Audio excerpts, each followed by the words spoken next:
Hello and welcome to our Poking Around Phoenixville show. I'm Lou Beccaria, and it's my pleasure to be your host today for another show that highlights the interesting slice of life here in Phoenixville. For those of you who are sports fans, especially those who have an interest in the sports with a local flavor, you'll really enjoy our show today. I say this because my guest is a man who has devoted his entire life to baseball in one form or another. How so, you say? Well, this man was a star local high school football, basketball, and baseball player in the late 1940s, and he went on to play professionally for over 5 years in the Philadelphia Athletics minor league system. He was a longtime teammate of the legendary Bobby Shantz, with whom he still maintains a very close personal friendship.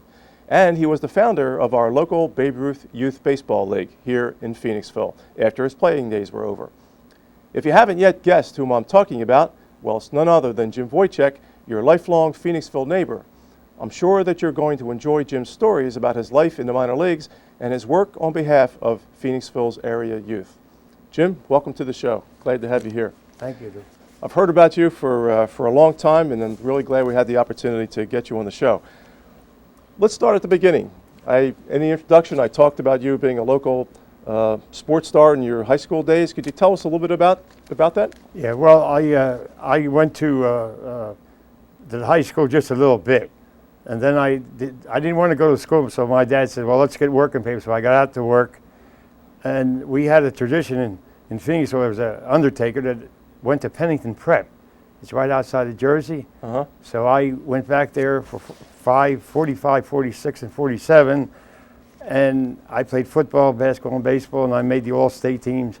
But there was a lot of high school kids that we had a PG course down. It was a postgraduate course. Joe Ujibe was one.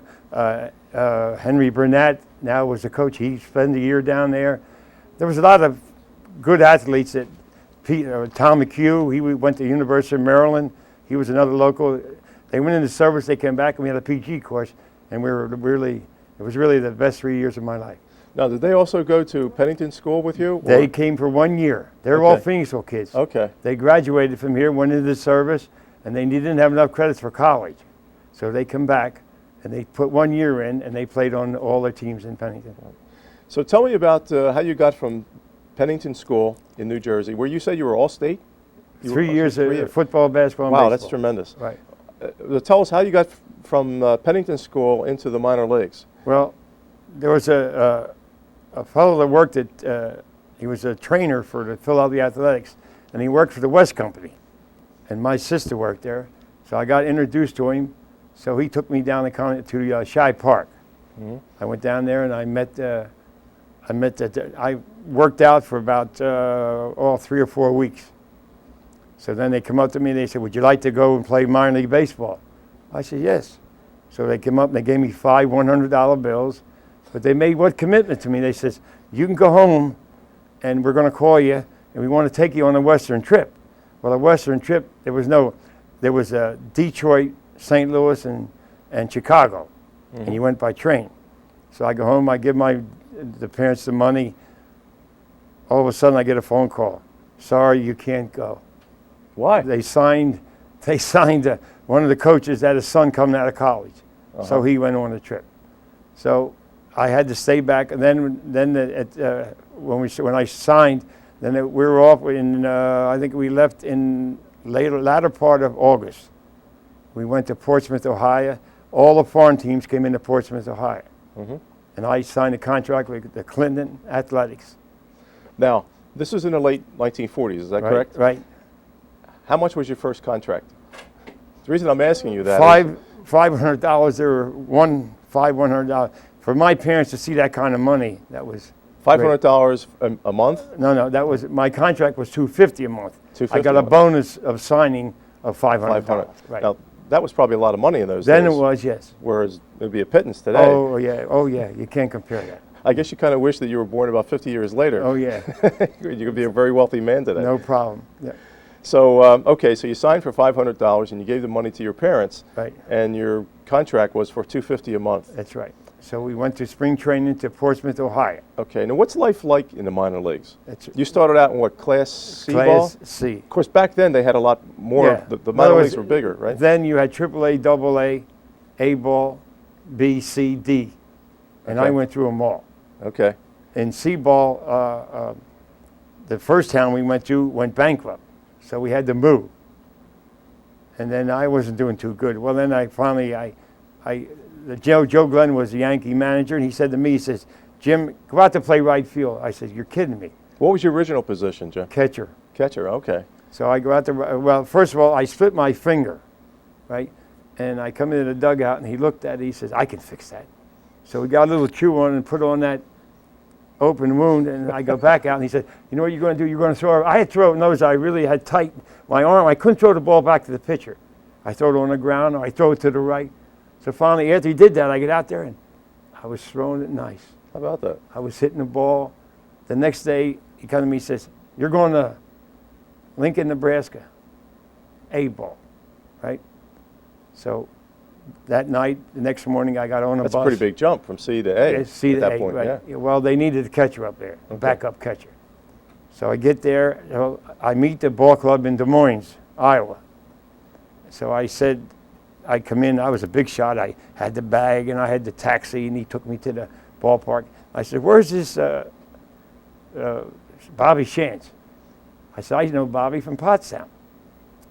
He said, "There he is, he's running on the outfield." So he came in. I said, "Bobby Shantz, Jim Voycsik, Phoenixville, Pennsylvania." He said, "I know where it is." Bobby was a great swimmer.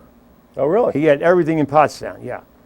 So we got to be in room, and we got to know each other pretty well. Did you play against him when you were in high school No. at all? No, I didn't You go. just I heard only went about a little bit to Phoenixville. him. Okay. I moved on.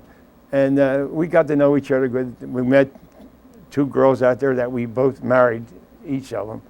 And he has 4 children, and I have 3 children. How about that? Yep. Good. But the minor leagues is funny. Like I was telling, in one ball game, the manager came up to me and says, "Rookie, you're catching chance in the first game of doubleheader." Well, see, they play when they play doubleheader, they play 2 innings, 7 games, 7 and 9. Mm-hmm. And he was in a ball game that an umpire raised his arm 15 times. Every other pitch was a strike. He only threw strikes. And Wow. his best pitch was a knuckleball. Mm-hmm. And nobody would call the pitch with me. I'd get down and I'd give him a sign. And So, what's the toughest part about being a catcher professionally? well, your knees go, and your arm and your back, because you gotta. Well, you're doing a lot of shifting and everything else. They say that the counterpart to a catcher in baseball is a quarterback in football. Probably, it's probably. How could you describe the Well, similarities? you know, it's more or less you run the game. And how do you do that? Well, you're helping with the coach. He's giving you signs, telling you first of all, you gotta get to know that hitter. What did he hit the time before? What did you just strike him out on? And that's the thing you got to work. Mm-hmm. The pitcher got faith in you. You're going to the right place. See, most of the times today, there's a pitching coach that calls the signs. Then they didn't do that. Okay. So it was your responsibility I knew what the then. pitcher could throw, and when you get a guy who can throw strikes, you throw strikes, and he could throw any pitch in there. Mm-hmm. If you can't get a fastball and you can't get a curveball, you're in trouble. Mm-hmm. But Bobby could do that. That's the one thing about him. It's remarkable. How many pitches did he have in his repertoire? Well, he threw a slider, fastball, curveball, and a change of pace. So that's 4 pitches. Change of That's pretty pace good. is the biggest one. Mm-hmm. I mean, that's you get a good hitter up there. What's he looking for? Yeah. Just pull that string a little bit, and you got him. Now, I've heard some baseball people say that part of being a catcher is to be a psychologist as well. Yeah. Tell me what goes on psychologically between the pitcher and the catcher. Well, And what was he's it got like to for have you? faith in you, first of all. If he don't have any faith in you, you're in trouble. I mean, and then, even like, he lets you do the thing, but he very seldom will shake you off. In other words, I'm saying all they do is wiggle that glove that they do and throw that pitch. Yeah. And that's the more or less, you're helping, you're telling the people where to play. Second baseman's a right fielder.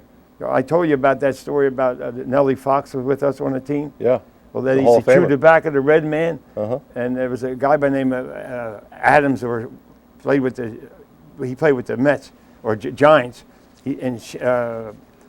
Fox, he used to get the chew and just stick it in that guy's finger. That's when the second baseman and the first baseman brought the gloves out. After that year came, That's when they took the. He was a practical joker, huh? Another thing about Connie Mack, like I said, he was the one in the minor leagues or in the big leagues made the husband and wife teams go to Florida with their kids. They would have a school there. The kids went to school. Then he knew what they were doing. Connie Mack, and he was a big guy. When he came before I signed, when he came in the dugout, he always wore a collar. He looked just like a priest. Yeah, all the pictures that you see of Connie Mack, he looks like a banker. And he would have to or something. stoop over. And like I say, when he was in, and he run the game. He'd have a scorecard, and if he wanted the right second baseman, he'd move him with the scorecard. The right fielder, he'd move him. But he never got involved with it. He had two sons that were coaches. It was Earl and Connie. Yeah. But he was, like I say, he never flew or never went on an airplane. There was no airplanes. He never went on a train. He always had a chauffeur.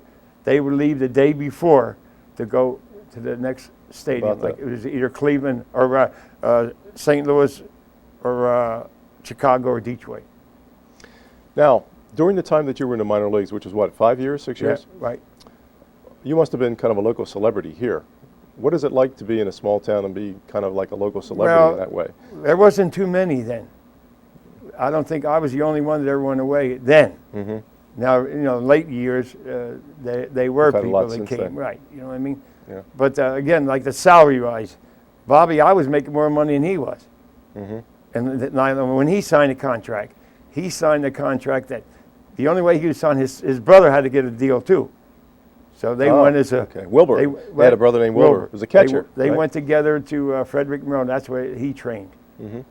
And again, when I went from C-ball up to A-ball, I still got the $250, but I got $50 under the table that they wouldn't say that. But that was it. That was the most money. And the most money he made with his great years of 24 and something, he got a contract for $75,000. So what are they getting today if he'd have been there? Just the fringe players make $300,000. Oh yeah. Wow. Well, again, a rookie would make $7,500 when I was coming up, and I just missed it by that much. Wow. But it's just one of them things. What is your fondest memory of the minor leagues, Jim? Well, I went to Moultrie, South Carolina, or Red Springs, South Carolina, and they had a minor league ball team down there. And in that town, we had a movie theater that had 3 entrances. It was a color entrance, the Indian entrance, and the white entrance. And anytime if you hit a home run, there was somebody used to get a hat and go around through the stands, and they put dollars in, and then they would give it to me. And whoever pitched, I would share it with him. But that was amazing. I used to got the taxi guy and took us out into the reservations. I got to meet the Indians.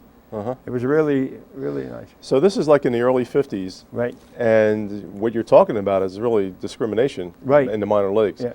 Could you go into that a little bit, how that all played out? Well, because although it sounds like 50 years ago, it's really not that long ago. Yeah, we had an all-star team from the Babe Ruth League, and we took them down to Frederick, Maryland. And I was driving the bus then. As we got into this area of Frederick, we stopped, and we got Mr. Pufka was the president. He went to ask that we had 2 colored boys on our team, Andre Thornton and Jimmy Johnson. And the man says, no way, we can't feed you. So we get into Frederick, where the teams were staying. This was the Mid-Atlantic teams, New York, Delaware, New Jersey, Canada was in. Well, this is later on, though, in the youth league. No. This is in the minor league. Okay, but what about in the minor leagues? The minor leagues, we didn't have any trouble. Oh, the only thing in the minor leagues, like when I was in Savannah, we always walked to the back of the bus. Well, in the back of the bus, that's for the clothes section. We didn't know that. And the people says, how come? Well, we coming from the east, we didn't know that. Or even coming up on a train. So playing in the South was kind of a culture shock. Coming up on a train. You guys. Yeah, you had to, until you got into Baltimore, Washington, you could mingle with the colors. But down there, they had their own car. I think they call it the Crow car, I think what it was. Yeah. Okay, we need to take a break to hear from our sponsors. So, Jim, you still sit tight. Okay. And you sit tight. Don't go away. We're going to be back in just a few minutes after we hear from our sponsor. This is Poking Around Phoenixville.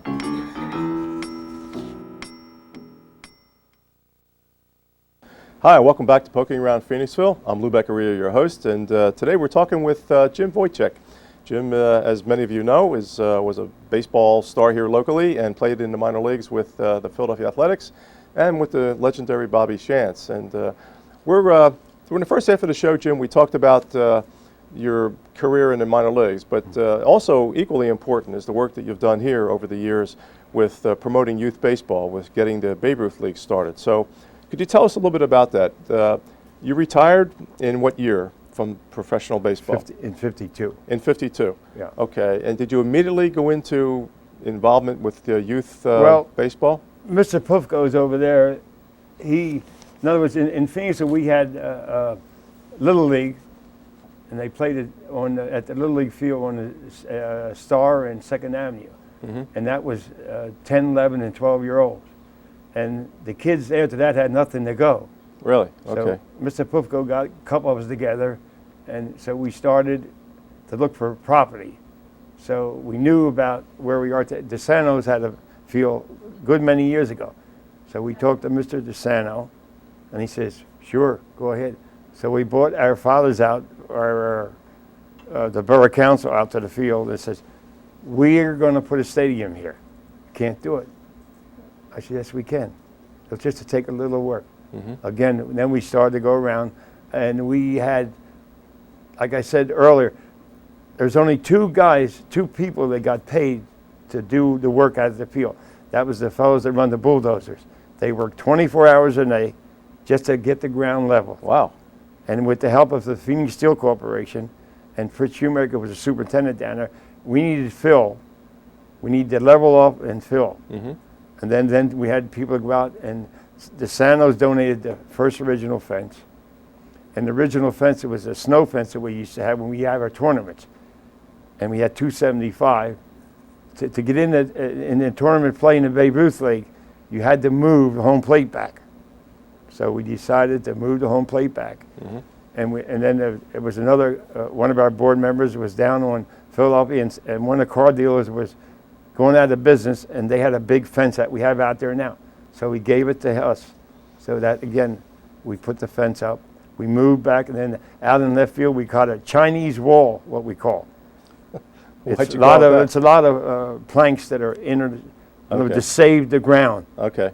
Uh-huh. And the road, because the road is right there. There's a road to get Paradise Street goes right down there. So slowly we started to go. Again,